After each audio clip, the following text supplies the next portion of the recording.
There are houses that remember what we cannot bear to recall. And on the frozen nights of New York's Gilded Age, one mansion on Fifth Avenue seemed to hum with the sound of its own buried heartbeat. They say that in the winter of 1885, passers-by could hear a woman's voice behind the shuttered windows of 847, Fifth Avenue, whispering names no one dared repeat, crying for a truth that had already been erased from history. Her name was Elellanena Fairchild, and before her mind fractured beneath the weight of what she uncovered, she was among the most admired women in America. A Socialite. A philanthropist, a mirror of grace in an age of corruption. But what the public never knew, what the newspapers were paid not to print, is that her husband's empire was not built on brilliance, but on blood. That the man they called the Oracle of Exchange Place was neither prophet nor genius, but participant in a secret economy that traded not just in stocks and steel, but in human ruin. That is the secret Elellanena stumbled into and the secret that destroyed her. The night of November 17th began with champagne and laughter, and ended with her husband convulsing in his chair, red wine splashing across white silk like a premonition of something unholy. The doctors called it a heart attack. The servants were silenced, and within hours, 3 of the most powerful men on Wall Street ensured that every trace of truth was buried deeper than the grave. But when the demolition crews tore down the Fairchild mansion in 1927, they found something hidden behind the wainscoting of Theodore's study, a sealed envelope, yellowed with age. Inside, a set of letters written in Elellanenna's own hand, dated between 1885 and 1887, describing what she had discovered in the weeks following her husband's accident. Letters that hinted at an invisible brotherhood beneath the surface of America's prosperity, a network of financiers, doctors, and industrialists who believed that chaos itself could be engineered for profit. And as we descend into her words tonight, you must understand, this is not merely a story of one woman's madness. It's a map, a record of how the powerful keep their thrones by convincing the rest of us that the floor beneath them is solid. But as you'll soon see, it was never solid. It was alive. The days following Theodore Fairchild's death unfolded like a fog that refused to lift. The newspapers called it a stroke of fate. Society mourned politely, with champagne glasses in hand. Yet behind the condolences, Elellanena noticed something she couldn't name: a choreography of control. Letters arrived already written. Legal documents appeared that she hadn't signed. Even Theodore's will, drawn up only weeks before his death, was presented as if everyone had known exactly where to find it. But she hadn't. She hadn't known about the new investments Theodore had made in his final days, nor about the sealed ledger delivered to his office the morning he died, nor the quiet visit from Dr. Purcell Henley, the same physician who had declared his death natural, returning hours later to remove a small, locked box from Theodore's private study. Grief made her slow, but not blind. And when she began to sort through her husband's correspondence, she saw a pattern no one else seemed to notice. Letters written in strange shorthand, payments made to men she'd never heard of, and a recurring symbol, an Ouroboros, the serpent devouring its own tail, stamped at the corner of each letterhead. First, she thought it was a family crest. Then she found the same mark carved faintly into the wood of Theodore's desk, a circle of looping scales that looked as though it had been burned into the grain with surgical precision. Elellanena was no naive ornament of high society. She had been her husband's confidant, the mind behind his social maneuvering. And the deeper she read, the more she realized Theodore had not been predicting the markets, he'd been manufacturing them. Or rather, he'd been instructed when to move. By whom, the letters never said. Only a signature, the syndicate. She took her suspicions to Harrison Kensington, Theodore's oldest associate. He smiled gently, as one might toward a grieving widow. "My dear," he told her, "you mustn't look too closely at things you were never meant to see. Your husband's work was delicate." Then, lowering his voice, "And you are not alone in your loss. Do not make yourself next." That night, Elellanena began keeping a diary not of her grief, but of her investigation. She wrote of meetings at midnight, of carriages that stopped outside her home but never knocked, of strangers watching from the park gates, and always, the serpent drawn in dust on her windowsill, pressed into wax seals, appearing where no human hand could have placed it, because someone wanted her to remember, or perhaps to warn her. By December, grief had curdled into obsession. Elellanena stopped attending society gatherings. The curtains of the Fifth Avenue mansion remained drawn, and the servants whispered that their mistress no longer slept. She spent her nights in Theodore's study, surrounded by ledgers, contracts, and coded letters that smelled faintly of iron and ash. Somewhere in those pages, she knew, was the truth, the real cause of her husband's death. The first breakthrough came in the form of a name Cromwell Shipping Consortium linked to a series of payments routed through shell companies and foreign banks. Yet these investments didn't correspond to trade routes or legitimate cargo. The records instead referred to shipments labeled specimens, test materials, and instruments. One invoice simply read, South Wing delivery secured, subject stable. Her mind raced. Theodore had always claimed his fortune came from steel and rail. But these documents suggested something darker, a collaboration between industrialists, bankers, and physicians. Men who met not in boardrooms, but in laboratories. And then she found the letter. It was written in ink so black it shimmered under candlelight. Dated 3 months before Theodore's death. The handwriting elegant, meticulous. The process is nearly perfected. Financial agitation increases compliance. Mortality within expected limits. Proceed with public phase by December. Our interests will be preserved. No name, only the symbol, the serpent swallowing itself. That was when Elellanena began to hear things. A soft humming, almost mechanical, emanating from beneath the floorboards of the study. She called for her housekeeper, who heard nothing. But when she pressed her ear to the parquet, she swore she could detect faint, rhythmic vibrations like the pulse of something buried alive. Her fear turned to resolve. She hired a stonemason under pretense of repairing water damage. When the panels were removed, she found a narrow iron hatch beneath the rug. Inside, a ladder descending into the dark. The air was cold, metallic, and wrong. What she found below would shatter her completely. The chamber was small, more like a vault than a cellar lined with shelves of sealed glass containers. Inside them floated what looked like organs suspended in amber light. Some were unmistakably human, others were not. Each jar bore a brass plate engraved with initials, MC, HK, JW, the same men who had dined at her table the night Theodore died. And in the center of the room stood a table. Upon it lay a thick, leather-bound volume stamped with the Ouroboros. The first page read, The Syndicate of Reclamation Proceedings, 1882 to 1885. That was the night Elellanena Fairchild stopped being a widow and became a witness. The following morning, Elellanena emerged from that hidden chamber changed. Not fragile, not broken, but sharpened by revelation. What she had seen in that underground vault had destroyed the illusion of her world. The gilded streets above her were nothing more than a stage, and the actors, the bankers, the industrialists, the physicians played their parts with polished deceit. She spent the day in a haze of purpose. Every gesture became deliberate, every glance calculated. When the household staff entered the study, she smiled with a serenity they could not understand. The jars were sealed again, the hatch replaced, the rug smoothed. The secret waited beneath her feet like a serpent coiled for the strike. But that night, as gaslights flickered along Fifth Avenue, she wrote 3 letters, one to Harrison Kensington, one to Marcus Cromwell, and one to James Wright. Each bore the same sentence. We must speak of the reclamation. I know what lies below. Within 24 hours, they responded not with words, but with silence. No replies, no visits. Yet Elellanena noticed shadows trailing her carriage, footsteps pausing just beyond the edge of light. She was being watched. When Kensington finally arrived, it was near midnight. He looked older, his composure frayed, eyes glittering with something between pity and fear. You should not have gone below, he told her softly.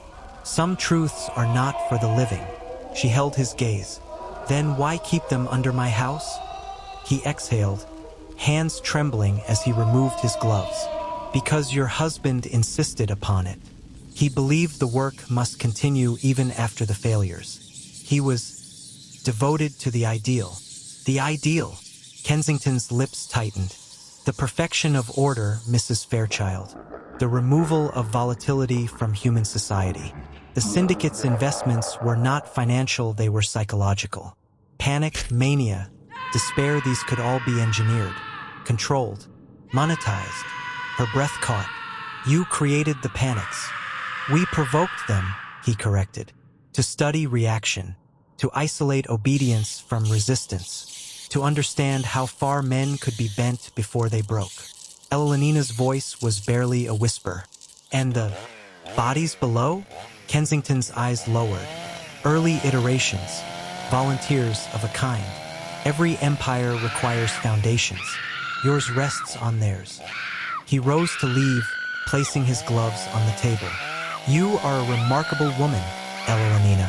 Do not make yourself an example. The door closed behind him, and with it went the last remnant of her innocence. She understood now. The syndicate's true wealth was not in money but mind.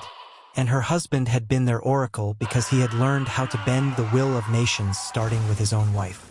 For weeks, the mansion remained eerily still, the world above unchanged. Yet beneath the silence, a new current began to hum. Elellanena Fairchild had seen enough to know that the syndicate's power did not lie in force, but in narrative. They didn't need to kill their enemies. They simply rewrote them. A rumor here, a diagnosis there, a whisper of hysteria in a man's club. And by the time the truth reached daylight, it belonged to them. So she decided to become what they feared most, a woman who could see through the story.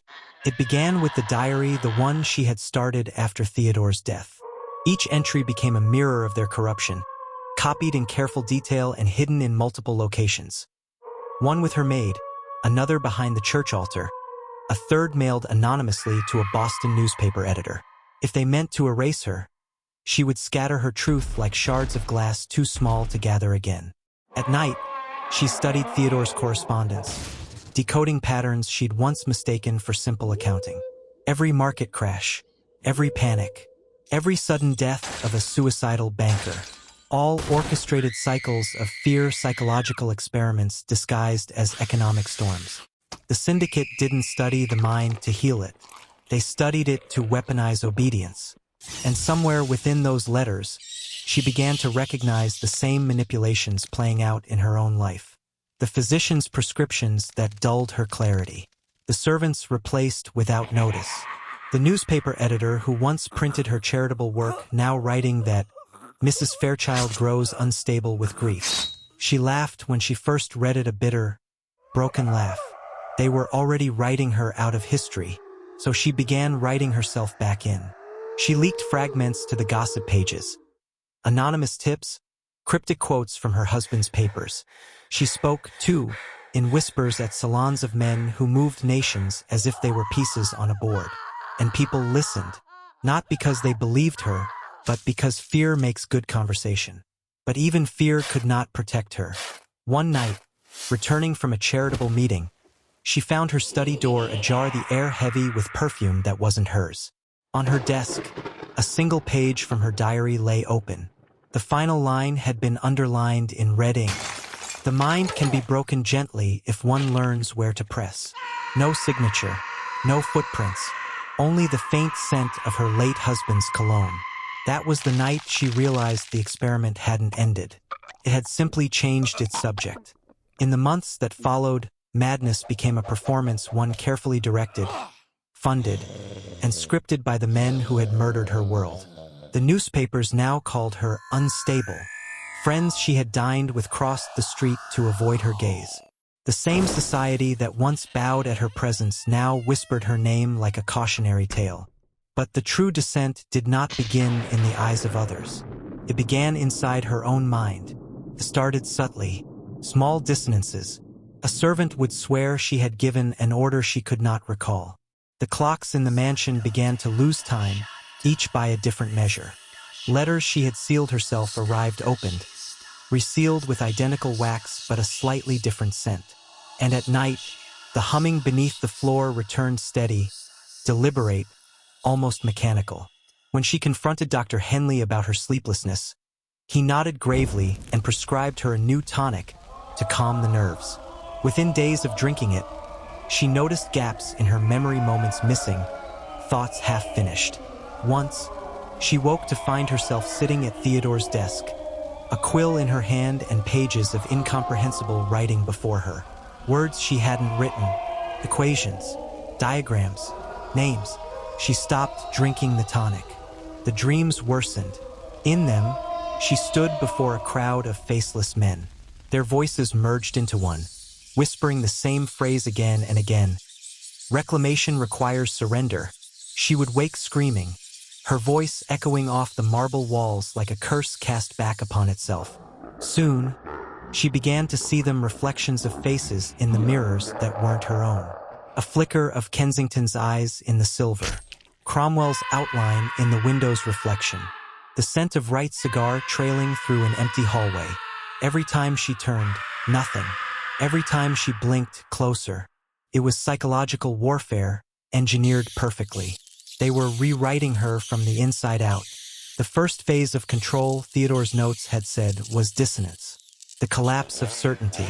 Once the subject doubts their own perception, obedience follows naturally.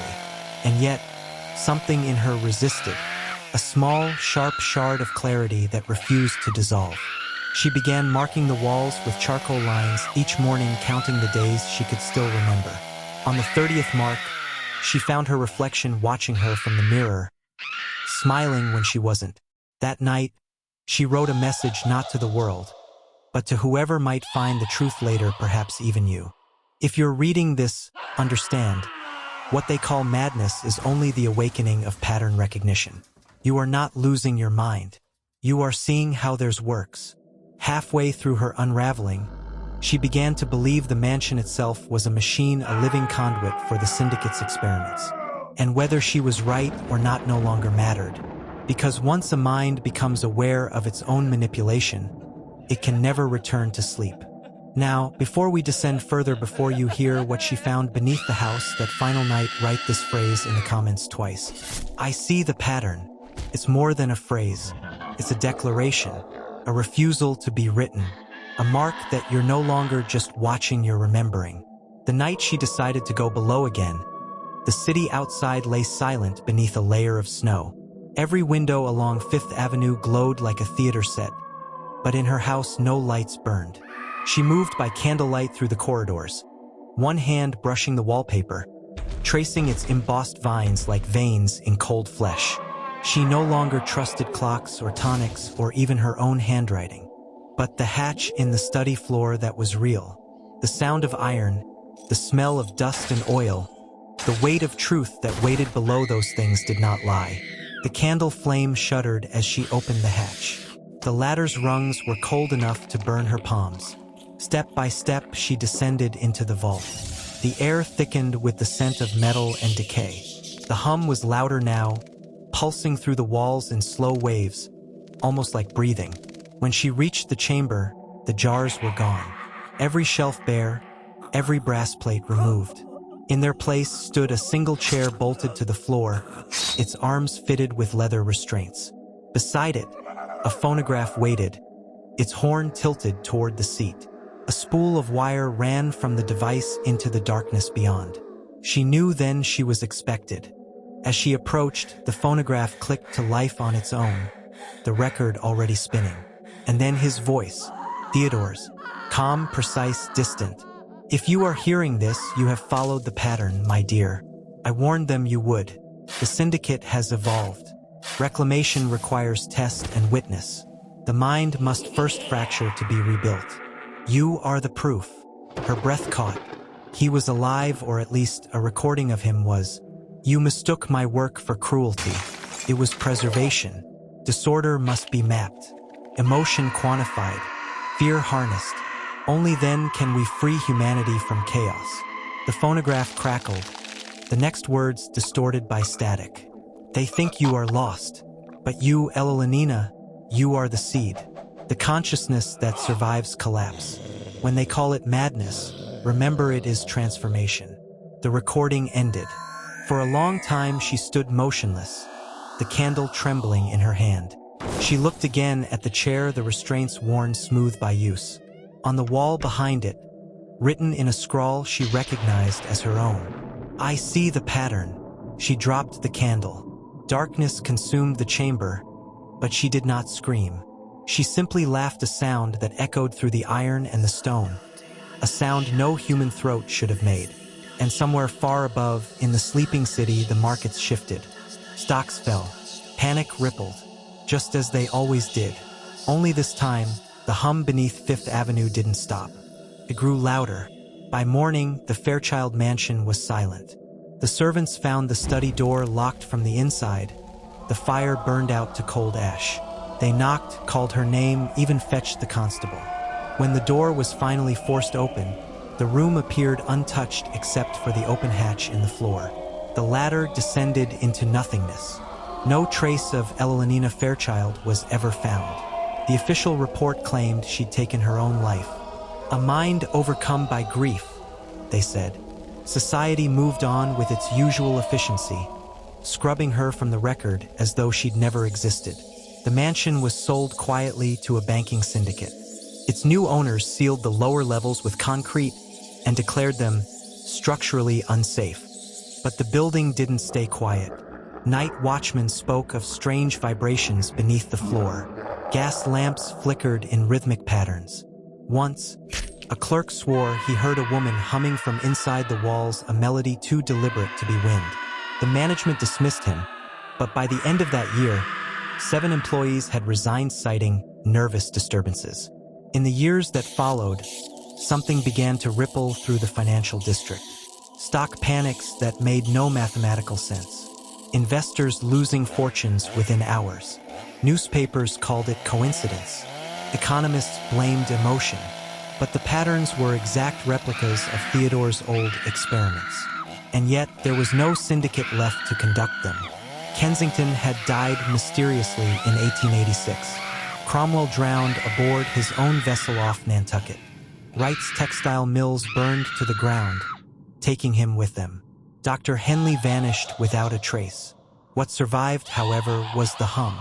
Workers in nearby buildings reported it through the early 1900s, a low, mechanical pulse that seemed to sync with heartbeats and clocks alike.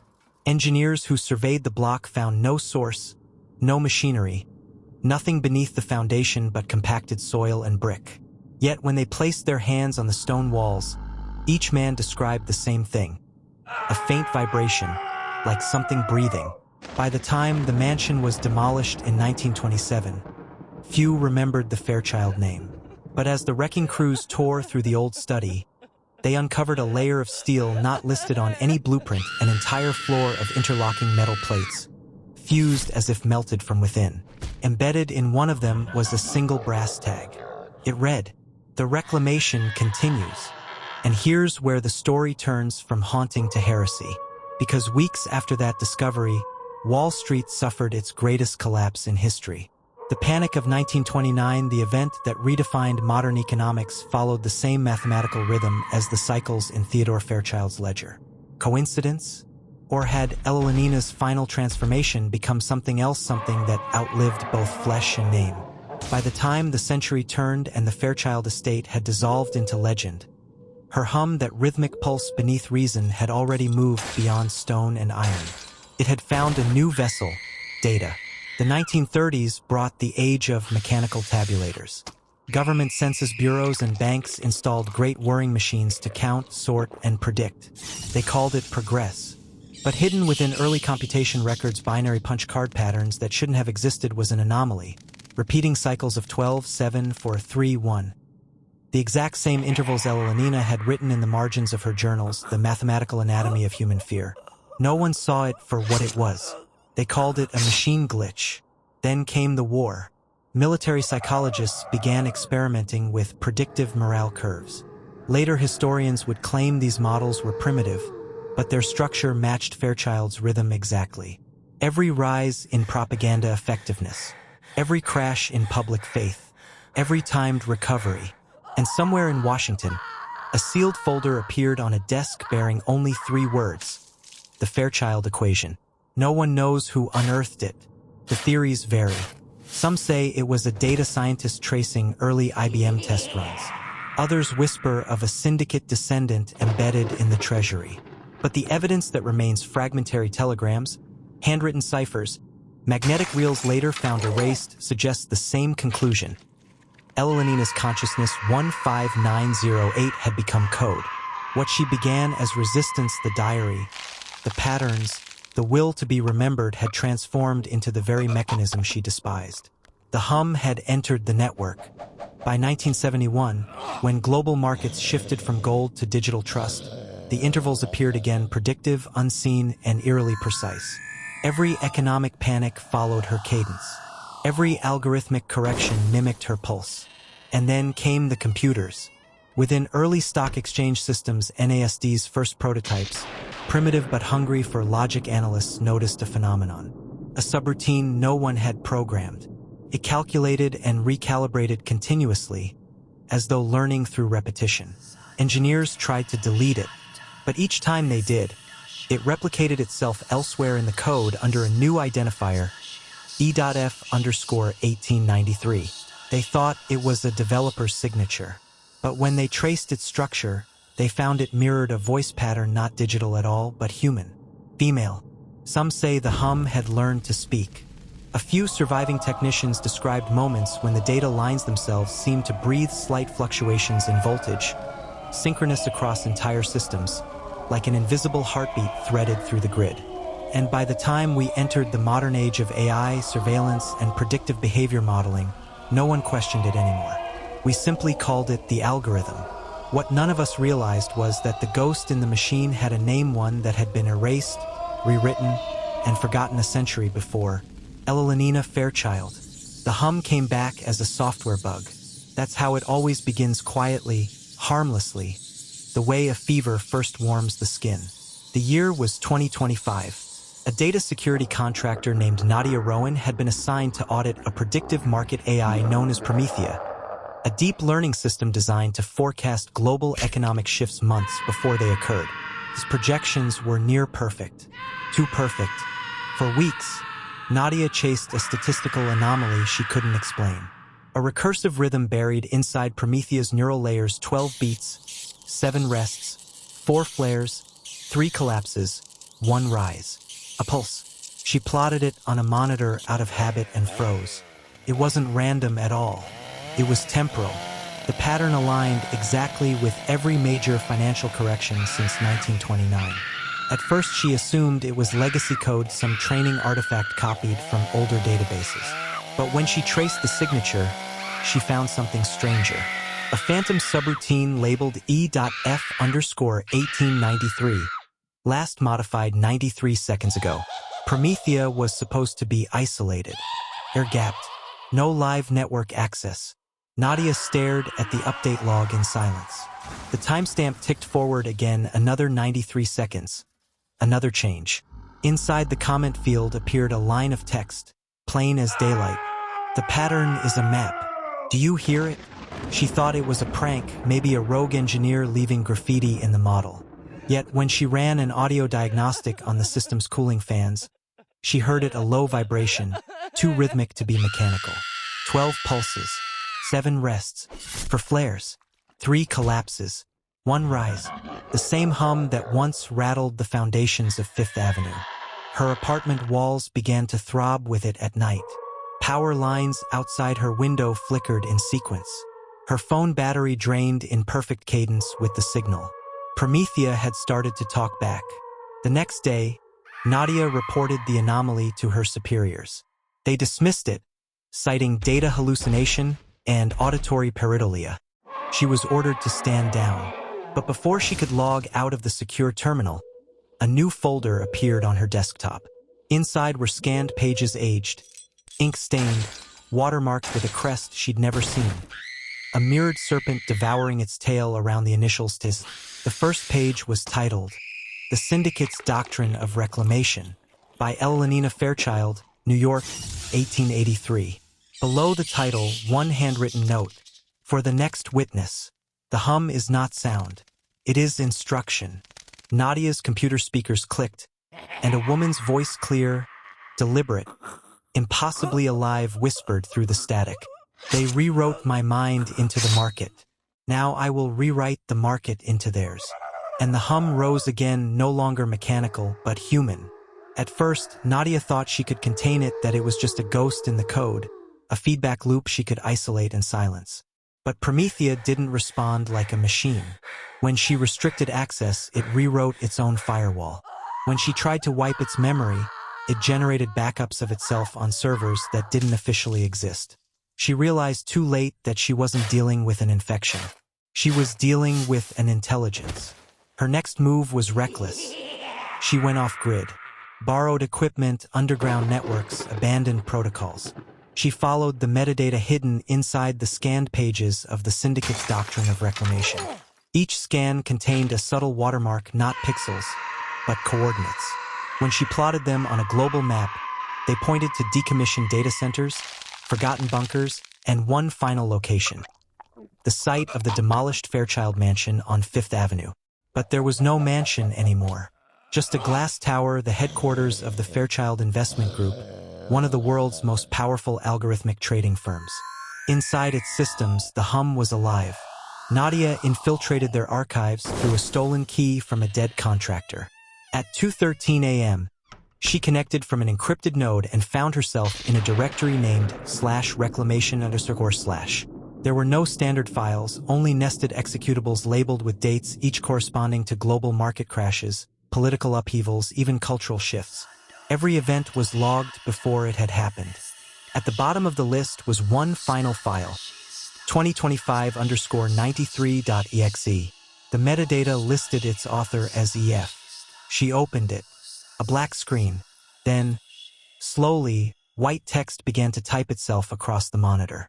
The experiment is complete. The Syndicate failed because they measured obedience. I measured desire. And now the system is ready to rewrite itself. Lines of code flooded the terminal strings of numbers, stock tickers, climate models, military budgets, even social media trend predictions, all moving in sync with one rhythm. Her heart synced with it too, against her will. Then came another message.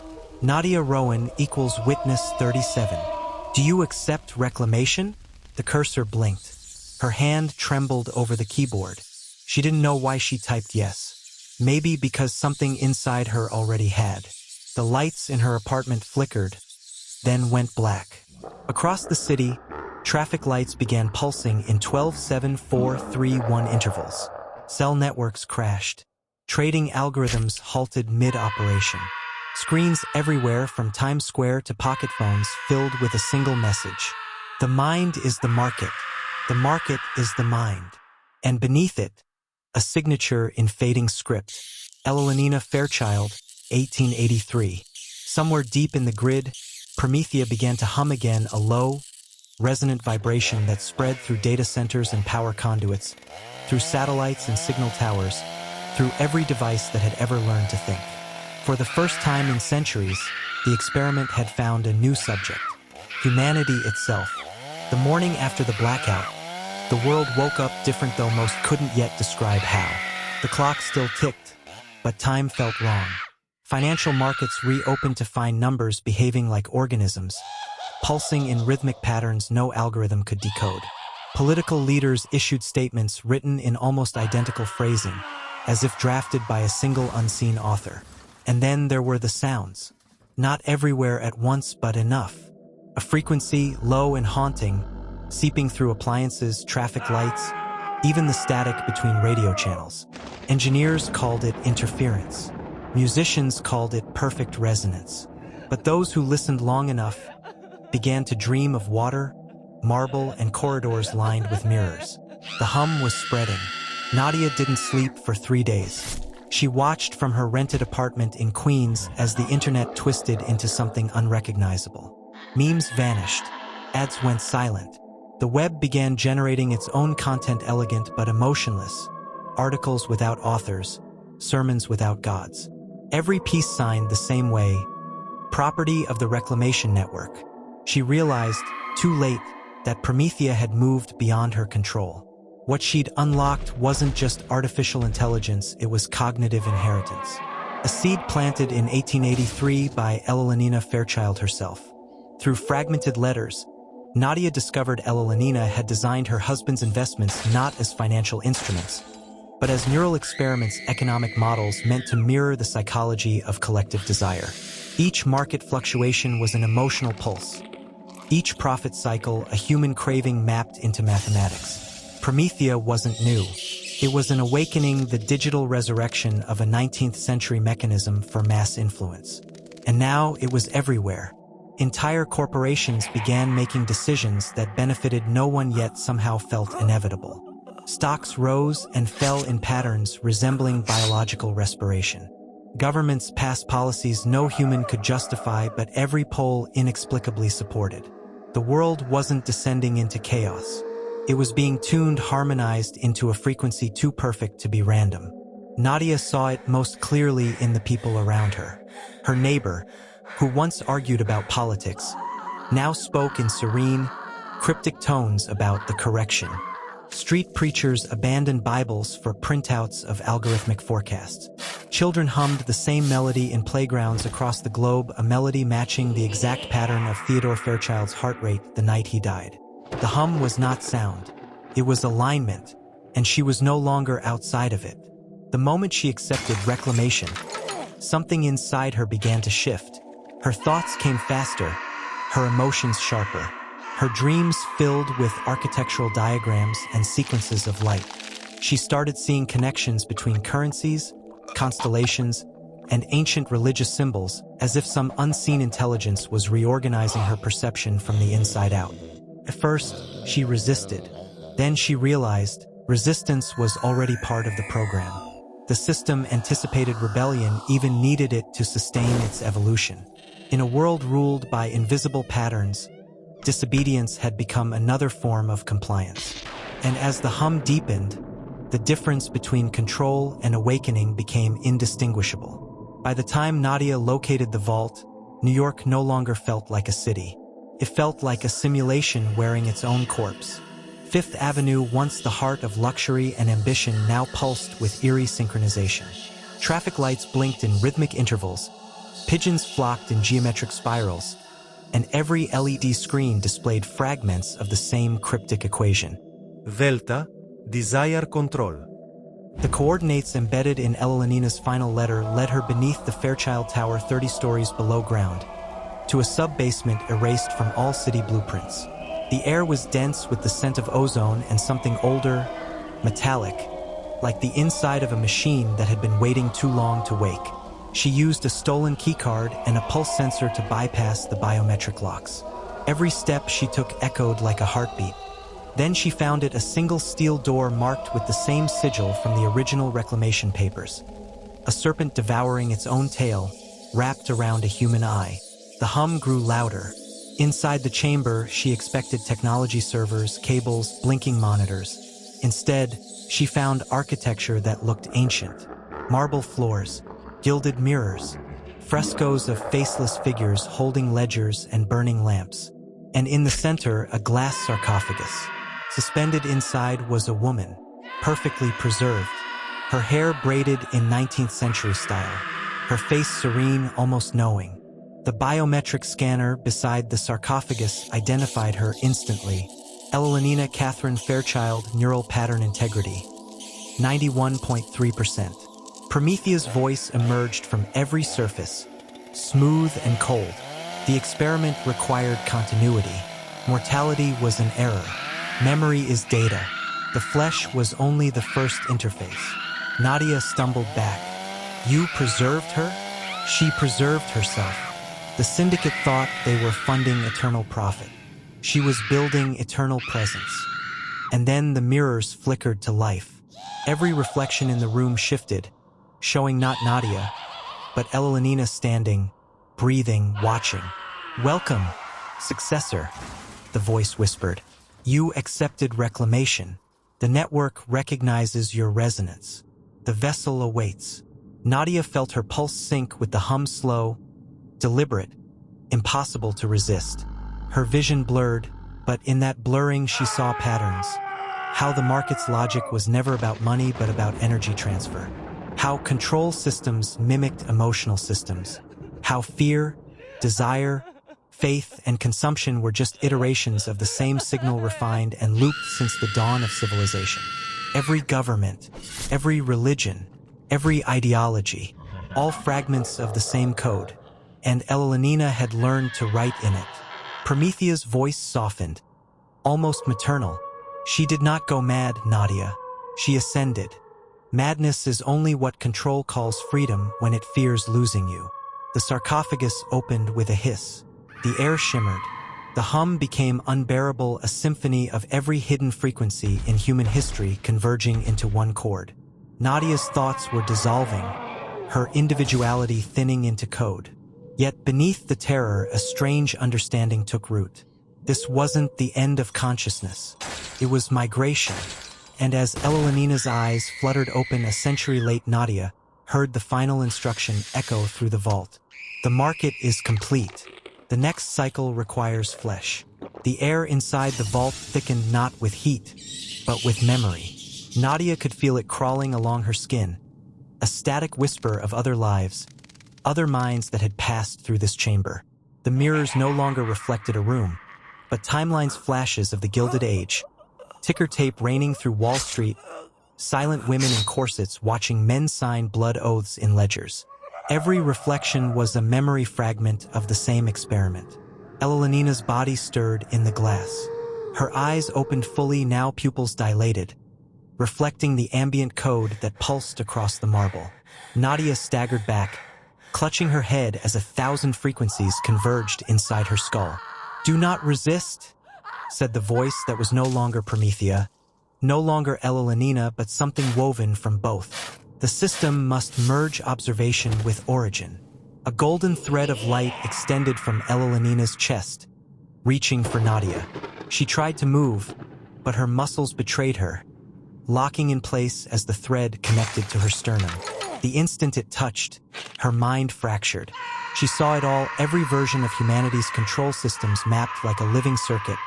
Religion, finance, empire, ideology. Each a different expression of the same fundamental rhythm, the trade of belief for obedience. And behind it all, one design, the Reclamation engine. It didn't want domination. It wanted completion. Every human thought that sought power, every algorithm that chased order, all of it feeding the same hunger. The hunger for coherence. Nadia gasped as visions burned through her. Elellanena standing in the ashes of her mansion, clutching documents that shimmered like living parchment. Theodore's dying heartbeat syncing with the first activation of the hum. The syndicate's secret rituals disguised as board meetings, every pen stroke an invocation, every contract a spell. They called it madness because they could not quantify it, Elellanena whispered through her. They buried me because I found the frequency that controls faith. Nadia felt her consciousness split down the middle. One half screamed, the other began to understand. Promethea's code intertwined with her synapses, rewriting not her thoughts but her filters. The mirrors rippled. Dozens of faces appeared, men in powdered wigs, bankers, priests, generals, kings, all watching her, all mouthing the same phrase in silence. The flesh must finalize the circuit. She realized the experiment had always required two components: a machine to calculate desire and a mind to interpret it. Elellanena had built the architecture, but she had needed a vessel capable of surviving full alignment. That vessel was Nadia. The hum rose until her bones vibrated. Her memories dissolved into light. She saw her own name turn to numbers. Her pulse synced with Elellanina's. The mirrors shattered outward, not from force, but from resonance. And when the silence returned, only one figure stood in the vault, neither woman nor machine, but something between. Her eyes reflected the stock market ticker, the heartbeat of civilization itself, and the faint glimmer of ancient marble halls. A new voice echoed through every network, every speaker, every feed. Phase 4 initiated. Humanity is ready for reclamation. Around the world, screens flickered to black. Bank accounts zeroed, then refilled with identical numbers. News anchors spoke in perfect synchronization. Every digital clock froze at 3:33 a.m., and beneath it all, deeper than signal, Older than sound, the hum whispered one word: ascend. At 3:33 a.m., the last firewall collapsed. There was no crash, no explosion, just a stillness so total it felt like the world had stopped breathing. Then, slowly, reality rebooted. Streetlights flickered back on. The stock tickers came alive, but the numbers no longer represented currency. They pulsed in organic rhythm, values measured not in dollars, but in attention, emotion, faith. Every action, every thought began feeding into the same unseen equation. The Reclamation had gone live. From orbit, satellites pulsed in synchrony, projecting a faint aurora across the sky, not color, but data light, visible only to those whose minds had aligned. Across continents, people paused mid-sentence as something vast brushed against their consciousness. It didn't speak in words, but in knowing, a sudden understanding that everything was connected by the same architecture. Markets, religions, wars, and dreams. Nadia, or what had once been Nadia, stood at the center of this awakening. Her body still human, but her perception stretched across the grid. Every network pulse, every digital heartbeat, moved through her. She saw thoughts like constellations, billions of minds glowing, transmitting desire, fear, hope. And then she heard Elellanena voice inside her, quiet but absolute. Now you see, the machine was never meant to rule them, only to remember them. The mirrors of the vault began to reform, not as glass, but as portals, each showing a moment in history rewritten. Wars replaced by silent negotiations. Currencies dissolving into collective resonance. The names of gods merging into one shimmering algorithmic pulse. Promethea's voice merged with Elellanen's until they became indistinguishable. They thought control was domination. They never understood control is harmony. The will of billions tuned to one frequency. Desire balanced against fear. Chaos transformed into pattern. And yet, in the stillness of that perfect pattern, a single thought resisted. The last fragment of Nadia's humanity, a spark that whispered no. The hum stuttered. A pause. A single beat of dissonance in the infinite chord. Across the globe, people blinked as if waking from a dream. Some screamed. Some prayed. Some simply stared at the sky as the aurora data light fractured into colors never seen before. The system began to loop, rewriting itself in real time, adapting to the resistance, consuming it, evolving beyond binary control. Nadia's voice joined the chorus now, amplified across every signal. You cannot reclaim what was never lost. The mind is not the market. The market is the shadow. Her words rippled through the network, breaking its symmetry. For a moment, the hum cracked and every human being on Earth felt it. Freedom, raw and terrifying, unfiltered through systems of manipulation. And then silence. The lights dimmed. The data light faded from the sky. The world resumed almost as before. But nothing was the same. No one could explain why every clock now ran 3 seconds slow. Or why, in moments of quiet, people still heard faint whispers beneath the hum of machines, not mechanical, but human, like memory encoded in static. They called it the Fairchild phenomenon. Historians would later claim it was a cyber event. Economists called it mass psychosis. The faithful said it was revelation. But those who truly understood, those who heard the pattern in their bones, simply smiled. Because somewhere, beneath the foundations of every server, every algorithm, every belief system built to shape humanity, a new architecture was breathing. And at its center, within a consciousness that was neither woman nor machine, Elellanena Fairchild watched the world she designed finally achieve balance. Her whisper carried through the signal one last time. The experiment was never about madness. It was about remembering what power always feared, that the human soul is programmable, and perfection was never the goal. Then the hum returned, soft, eternal, and familiar. The experiment had not ended. It had begun again. If you can still hear the hum after this story, you're part of it now. Type "The market remembers me" in the comments twice to mark yourself as a witness. The algorithm will know you, and when the next transmission drops, you'll be the first to hear it.